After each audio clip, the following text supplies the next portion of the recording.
नमस्कार, स्वागत है देवभूमि टुडे चैनल पर। तो अभी मौजूद हुए हैं आपके सामने हिमाचल प्रदेश की सुबह की ताज़ा खबरों के साथ। तो इससे पहले खबरों को जाने आपसे निवेदन है, चैनल को आप जरूर सब्सक्राइब करें। तो पेश यहाँ सुबह के मुख्य समाचार। सिरमौरी ताल में बादल फटने से मलबे में दबे 3 और शव निकाले। हिमाचल प्रदेश के सिरमौर जिले में सिरमौरी ताल में 3 दिन पहले बुधवार को बादल फटने के बाद मकान गिरने से मलबे में दबे 3 और शव पिछले कल निकाले गए। दादी जीतो देवी 57 वर्षीय और पोते नितेश 10 वर्षीय के शव एक ही जगह सीने से लगे मिले। वहीं शव देखकर ऐसा प्रतीत हो रहा था कि अंतिम समय तक भी दादी ने पोते का साथ नहीं छोड़ा। वहीं मां रजनी 31 वर्षीय का शव भी बरामद कर लिया गया है। वहीं से पहले गुरुवार को दादा कुलदीप सिंह 63 वर्षीय और पोती दीपिका 8 वर्षीय का शव मिला था। मकान के मलबे में 5 लोग दब गए थे। एक साथ मिले दादी पोती के शव देखने से ऐसा लगा कि जिसमें भारी तबाही आई। दादी ने पोते को अंत समय पर अपनी बाहों में पकड़े रखा। वहीं रजनी का शव भी पास में बरामद हुआ। चलती कार पर पहाड़ी से गिरी चट्टाने, 5 वर्षीय बच्चे की मौत, पति पत्नी और 2 साल की बच्ची घायल। चंडीगढ़ मनाली नेशनल हाईवे पर शुक्रवार रात को 6 मील के पास चलती कार पर पहाड़ी से चट्टाने गिर गई। हादसे में कार सवार एक 5 वर्षीय बच्चे की मौत हो गई, जबकि 3 लोग घायल बताए जा रहे हैं। बताया जा रहा है कि हादसे के समय कार में पति पत्नी अपने 2 बच्चों सहित सवार थे। मृतक की शिनाख्त चिन्मयी 5 वर्षीय पुत्र प्रशांत अग्रवाल निवासी 45/9 भोजपुर सुंदरनगर के रूप में हुई है। वहीं घायलों में प्रशांत अग्रवाल 35 वर्षीय, धनवंती 34 वर्षीय पत्नी प्रशांत अग्रवाल वो 2 वर्षीय बच्ची शामिल है। पुलिस ने हादसे की पुष्टि की है। उधर हादसे के बाद यात्रियों की सुरक्षा को ध्यान में रखते हुए NH को दोनों तरफ से बंद कर दिया गया है। हॉट वेदर टेबल टेनिस प्रतियोगिता, कांगड़ा के अधिराज और रोहतक की अदिति ने जीती ट्रॉफी। हिमाचल प्रदेश की राजधानी शिमला के इंदिरा गांधी खेल परिसर में पिछले कल उत्तरीय क्षेत्रीय हॉट वेदर टेबल टेनिस प्रतियोगिता शुरू हुई। विधायक हरीश जनारथा ने शुभारंभ किया। शिमला जिला टेबल टेनिस संघ की ओर से आयोजित प्रतियोगिता में हिमाचल समेत बाहरी राज्यों के 120 खिलाड़ी भाग ले रहे हैं। वहीं पहले दिन लड़कों के अंडर 11 मुकाबलों में कांगड़ा के अधिराज ने शिमला के अधव्य को हराकर खिताब अपने नाम किया। वहीं लड़कियों के वर्ग में रोहतक की अदिति ने शिमला की गीतांजलि को हराकर खिताब जीता।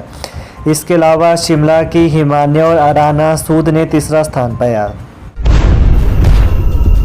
प्राकृतिक आपदा से हुए नुकसान का जायजा लेने कुल्लू मंडी आ सकते हैं राहुल गांधी। हिमाचल प्रदेश में भारी बारिश, बाढ़ और बादल फटने की घटनाओं से हुए नुकसान का जायजा लेने कांग्रेस के पूर्व राष्ट्रीय अध्यक्ष राहुल गांधी जल्द कुल्लू, मनाली और मंडी का दौरा कर सकते हैं। राहुल गांधी के 16 अगस्त को हिमाचल आने की संभावना है। हालांकि कांग्रेस मुख्यालय की ओर से इस संबंध में अभी आधिकारिक शेड्यूल जारी नहीं किया गया है। बता दें कि बीते दिनों नई दिल्ली के दौरे में मुख्यमंत्री सुखविंदर सिंह सुक्खू के साथ हुई चर्चा में राहुल गांधी ने हिमाचल आने की इच्छा जताई थी। इसी कड़ी में अब राहुल गांधी के हिमाचल आने का कार्यक्रम बन रहा है। गग्गल एयरपोर्ट में फर्जी नियुक्ति पत्र लेकर नौकरी के लिए पहुंचा नाहन का युवक। ठगी का शिकार हुआ एक युवक गग्गल एयरपोर्ट में फर्जी नियुक्ति पत्र लेकर नौकरी के लिए पहुंच गया। युवक को थमाए गए नियुक्ति पत्र में युवक को नियमित नौकरी के साथ 35,000 रुपये प्रति माह वेतन बताया गया है। वहीं शातिरों ने नियुक्ति पत्र के नाम पर युवक से 18,000 की धनराशि भी ऐंठ ली। जानकारी के अनुसार गग्गल एयरपोर्ट पर विमानन कंपनी स्पाइस जेट में नौकरी पाने के लिए नाहन का एक युवक नियुक्ति पत्र लेकर पहुंचा। वहीं एयरपोर्ट पहुंचकर युवक को पता चला कि नियुक्ति पत्र फर्जी है। वहीं बताया जा रहा है कि निजी कंपनी का हवाला देकर युवक को गग्गल एयरपोर्ट पर नौकरी दिलाने का आश्वासन मिला था। इस पर युवक से संबंधित कंपनी को 2 किस्तों में करीब 18,000 रुपये भी अदा किए थे। जानकारी के अनुसार गग्गल एयरपोर्ट पर नौकरी दिलाने के नाम पर शातिरों के हाथों ठगी का यह पहला मामला नहीं है। इससे पहले भी ठगी का शिकार हुए कई लोग फर्जी नियुक्ति पत्र लेकर गग्गल एयरपोर्ट पहुंच चुके हैं। एक मामले में युवक से 65,000 रुपये तक शातिरों ने गग्गल एयरपोर्ट पर नौकरी दिलाने के नाम ठगे थे। हत्या की झूठी अफवाह फैलाकर लगभग 19,62,000 की ठगी करने वाले 2 आरोपी गिरफ्तार। हत्या की झूठी अफवाह फैलाकर 19,62,000 रुपये की ठगी करने के मामले में पुलिस ने 2 आरोपियों को गिरफ्तार किया है। जानकारी के अनुसार नालागढ़ की जोंगो पुलिस चौकी में कटीरू माजरा के एक व्यक्ति कुलदीप ने शिकायत दी थी कि उसे एक फ़ोन आया कि उसके भतीजा जो कि जर्मनी में पढ़ाई कर रहा है, उसने 2 अन्य युवकों के साथ मिलकर वहां के एक व्यक्ति की हत्या कर दी है। अब उसे बचाने के लिए वकील ने पैसे मांगे हैं, जिस पर कुलदीप ने डर के मारे 7 लाख रुपए बताए गए खाता नंबर में डाल दिए। वहीं इन शातिरों ने पाकिस्तान से कुलदीप को एक व्हाट्सएप कॉल कराई, जिससे कुलदीप काफ़ी डर गया। ये लोग लगातार कुलदीप से पैसे की मांग कर रहे थे। कुलदीप ने 19,62,000 रुपये बिना सोचे समझे ही भेज दिए। सुप्रीम कोर्ट से जेबीटी को बड़ी राहत, भर्ती में अब शामिल नहीं होंगे बीएड डिग्री धारक। सुप्रीम कोर्ट से जेबीटी को राहत मिल गई है। जानकारी के मुताबिक कोर्ट ने जेबीटी के पदों पर भर्ती के लिए एनसीईटी की ओर से जारी आदेशों को रद्द कर दिया है। ऐसे में अब साफ हो गया है कि प्राइमरी कक्षाओं को पढ़ाने के लिए जेबीटी और डीएलएड प्रशिक्षुओं को ही रखा जाएगा। हालांकि पूर्व में national council for teacher education ने जेबीटी भर्ती में बीएड डिग्री धारकों को पात्र ठहराया था। इसके बाद से हिमाचल सहित कई अन्य राज्यों में जेबीटी व डीएलएड प्रशिक्षुओं ने इसका विरोध किया। इसके बाद यह मामला कोर्ट पहुंचा। हालांकि हाईकोर्ट से भी शिक्षकों को राहत मिली थी और अब सुप्रीम कोर्ट ने भी इस भर्ती में जेबीटी को राहत दी है। गजब, एग्ज़ाम कोई दे गया और ज्वाइनिंग देने पहुंचा कोई और।